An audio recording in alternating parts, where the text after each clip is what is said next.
Hello, ladies and gentlemen, viewers of this program, and welcome to the very first episode of our podcast, Voix des Jeunes. Bienvenue à ce programme. Aujourd'hui, nous plongeons au cœur d'un sujet essentiel pour le bien-être de chacun, et particulièrement les adolescents et les jeunes et l'avenir de notre nation, le Cameroun. Il s'agit de la santé sexuelle et reproductive, et plus spécifiquement la planification familiale chez les jeunes, très souvent entourée de tabous ou d'informations parcellaires, des non-dits. Des sous-entendus, la santé sexuelle et reproductive comporte des informations et des savoir-faire fondamentaux. Au cours de ce programme, nous évaluerons ou nous explorerons les enjeux, les défis, les opportunités liées à la santé sexuelle et reproductive et à la planification familiale au Cameroun. Nous entendrons des experts, des témoignages et des initiatives qui œuvrent au quotidien pour que ces droits fondamentaux soient une réalité au Cameroun. Alors, restez avec nous pour démystifier, comprendre et agir ensemble pour une meilleure santé sexuelle et reproductive au Cameroun.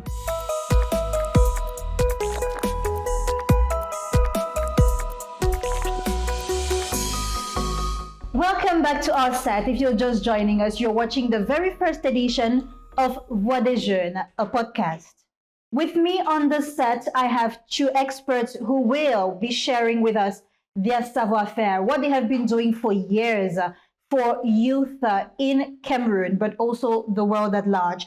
At the extreme left of our set, we have Maxime Vivina. He is a sexual and reproductive health rights advocate.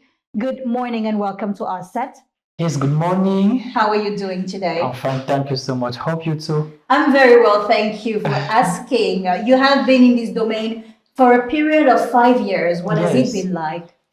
Oh, very wonderful. I'm currently working on a lot of projects. I'm on with UNFPA on the project of elimination of mother-to-child transmission of HIV. And I focus on those projects on sexual and reproductive health.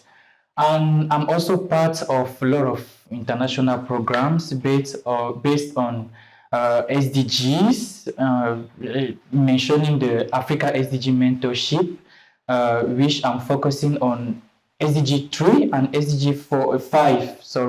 The third one is based on health and well-being, and the fifth one is based on gender equality. I'm also finally an ICFP family planning young trailblazer in Cameroon since 2024. That's quite a CV for such a young person. Congratulations for your strides. Thank you so much. And right beside you, we have Mr. Mombet. He is a youth educator specialized in youth guidance. Good day, sir, and welcome. Good day, madam. How are you doing today? I'm fine, thank you. And you, madam? I'm fine, thank you. What has it been like working with youth in Cameroon? Il faut dire que je travaille avec la jeunesse depuis bientôt 15 ans, notamment sur les questions de santé sexuelle et reproductive. C'est un challenge et une tâche exaltante. Je travaille notamment à l'élaboration de documents stratégiques, notamment en ce qui concerne la santé sexuelle et reproductive. Je coordonne également avec l'appui de certains partenaires, notamment le Fonds des Nations Unies pour la population, la mise en œuvre des interventions spécifiques en direction des adolescents et des jeunes, notamment au niveau national, au niveau régional et au niveau communautaire. Nous avons travaillé notamment à mettre en place un programme national d'éducation complète à la sexualité qui est développé en stratégie sectorielle particulière. That's a wonderful one. So from these CVs, ladies and gentlemen, I know that you understood that we have amongst us experts who will be able to share with us without any restraint all of what they have been doing and how to help the youth in Cameroon in sexual and reproductive health. And we are diving straight into the crux of the matter. And the first question goes to you, Maxime. I would like to know, what is sexual and reproductive health in very simple terms for the youth to be able to understand? Alors, la santé sexuelle reproductive, c'est cet état physique, mental, social complet dans les aspects liés au système reproductif, à son fonctionnement et à son processus. Cela implique que les individus, quels qu'ils soient, où qu'ils soient, ont la capacité d'avoir une vie sexuelle satisfaisante et pas risquée du tout. Ils ont la capacité de procréer et ils ont aussi, bien sûr, très important, la liberté de choisir d'avoir des enfants ou non et quand, bien sûr. Et il s'agit d'un droit fondamental qui doit être appliqué dans notre situation pour que les jeunes puissent être capables de prendre des décisions éclairées et satisfaisantes sur leur santé reproductive. Et bien sûr, ces décisions-là doivent être accompagnées par des professionnels formés. Monsieur Mombet, pourquoi est-il important de parler de santé sexuelle et reproductive et pourquoi avec les jeunes particulièrement? Vous savez, les jeunes constituent une frange importante de notre population, de la population mondiale. Le fer de lance de la nation. Voilà, au Cameroun, c'est le fer de lance de la nation. Elle a son rythme précis, elle a également ses besoins et aspirations précises. Les adolescents notamment, vous savez que l'adolescence est une phase de transition et où les jeunes font de nombreuses expériences. Et dans ce cadre-là, il est important de tenir compte de leurs spécificités et de leur parler des questions de santé sexuelle et reproductive. Si vous voyez déjà le contexte national, avec certaines données qui ont été mobilisées au niveau national, vous verrez que la contribution des jeunes à plusieurs fléaux est importante. Au-delà de ces éléments-là, vous verrez également que la question de la sexualité paraît souvent tabou chez les adolescents et les jeunes. Les jeunes pensent par exemple certains pensent par exemple qu'on ne peut pas tomber enceinte avant l'âge de 18 ans.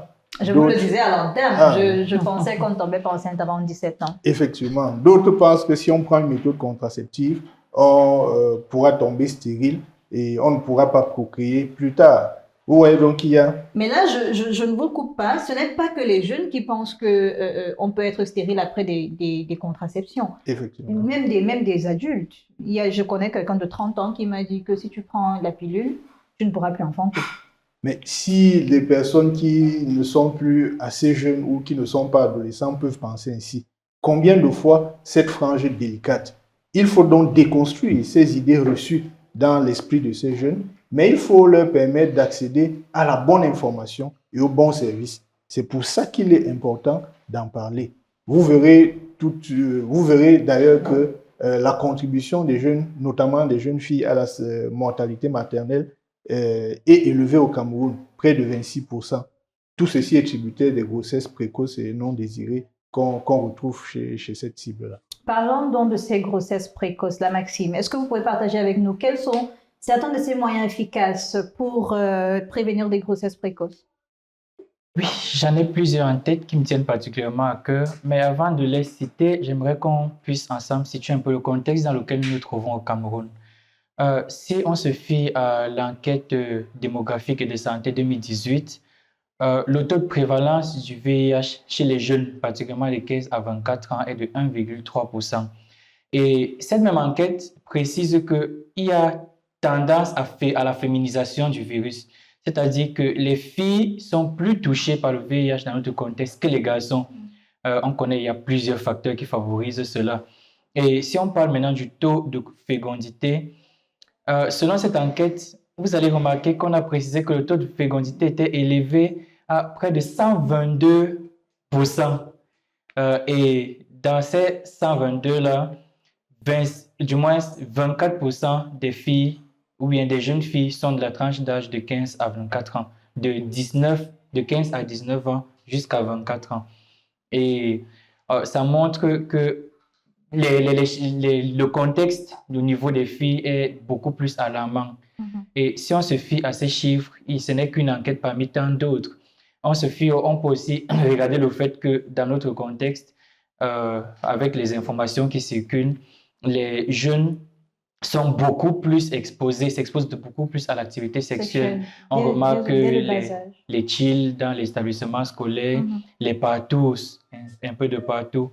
Et c'est ça qui favorise en fait justement ce taux élevé là, de grossesse précoce et non désirée et qui sont accompagnés par le VIH.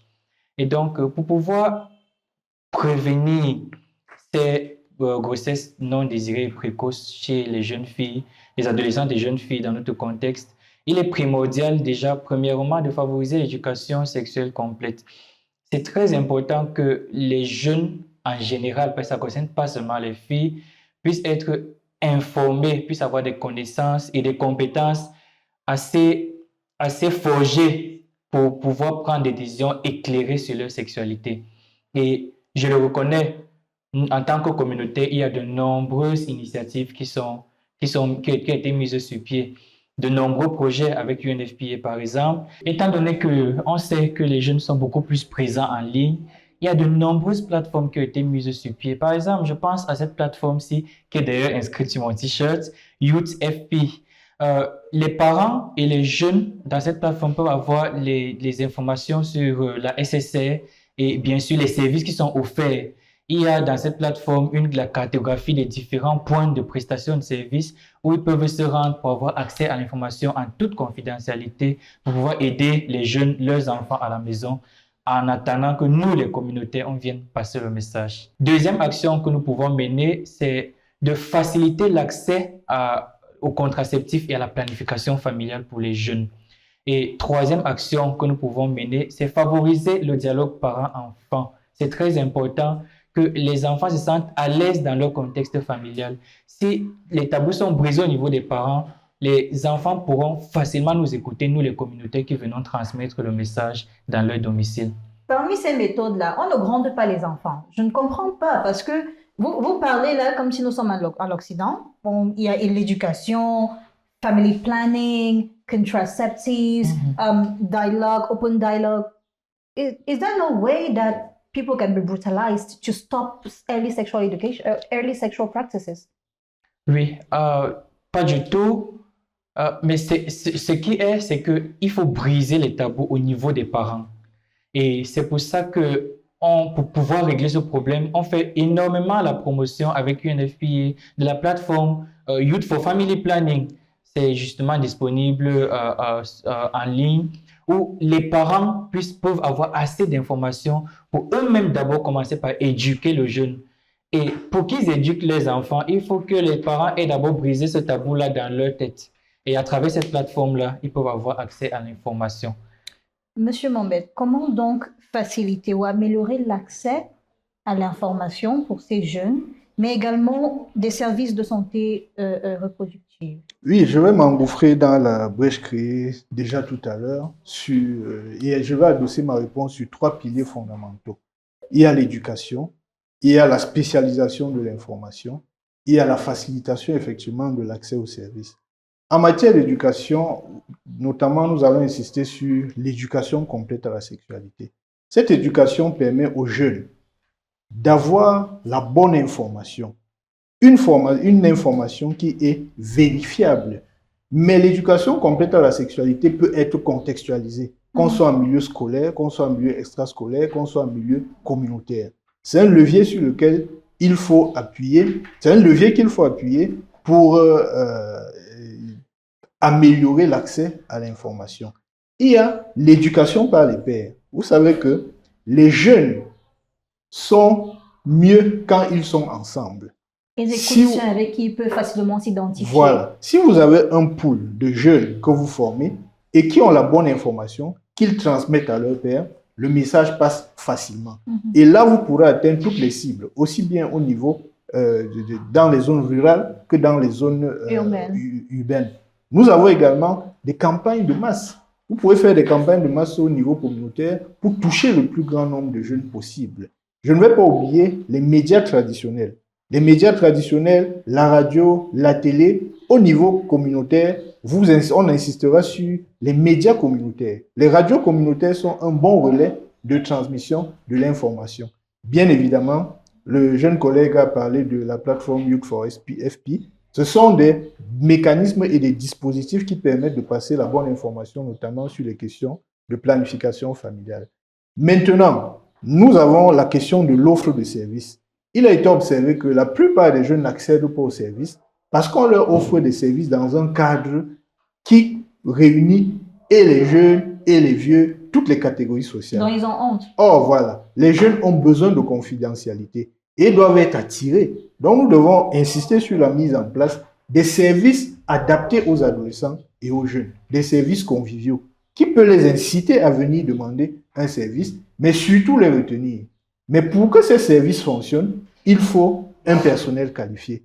Il faut des gens qui sont formés pour être capables d'offrir des services qui sont véritablement adaptés aux adolescents et jeunes, notamment les services de VIH et surtout les services de planification familiale, pour élaguer les tabous et les préjugés que vous avez évoqués à l'entame de notre émission. Merci, Monsieur Mombet. Je pense que s'il faut conclure en disant quelque chose, on dirait que nous sommes tous concernés. Thank you very much, Mr. Mombet. Thank you for accepting our invitation and for sharing with us your expertise. You're an expert in youth affairs, but also Maxime Bivina.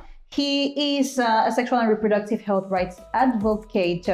Tu l'as compris, adolescent, adolescente, jeune fille et jeune garçon, toi qui me suis en ce moment, la santé sexuelle et reproductive est la responsabilité de tous parce que c'est d'abord ton corps, tu as des droits, y compris sexuels et reproductifs, notamment le droit d'être informé, d'avoir accès aux services liés à la contraception, à la prévention contre le VIH et à la santé maternelle.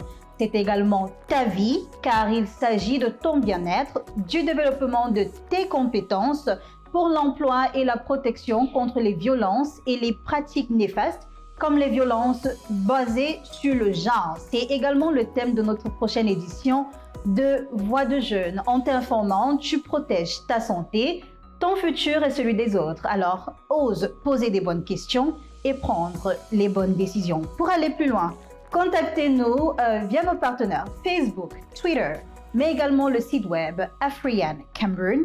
À bientôt pour le prochain épisode. Connaissez-vous Afrian Cameroun? C'est un réseau de jeunes engagés pour le droit à la santé et le bien-être des adolescents et jeunes, au Cameroun en particulier et en Afrique en général. Avec l'appui de l'UNFPA, Afrian Cameroun a mené des actions fortes, des sensibilisations et des renforcements de capacités sur la santé sexuelle et reproductive, les luttes contre les VBG, le VIH-Sida, l'autonomisation des jeunes et le leadership des jeunes. Ces initiatives ont changé la vie de nos communautés. Rejoignez-nous et agissons ensemble pour un avenir meilleur. Put the young people first.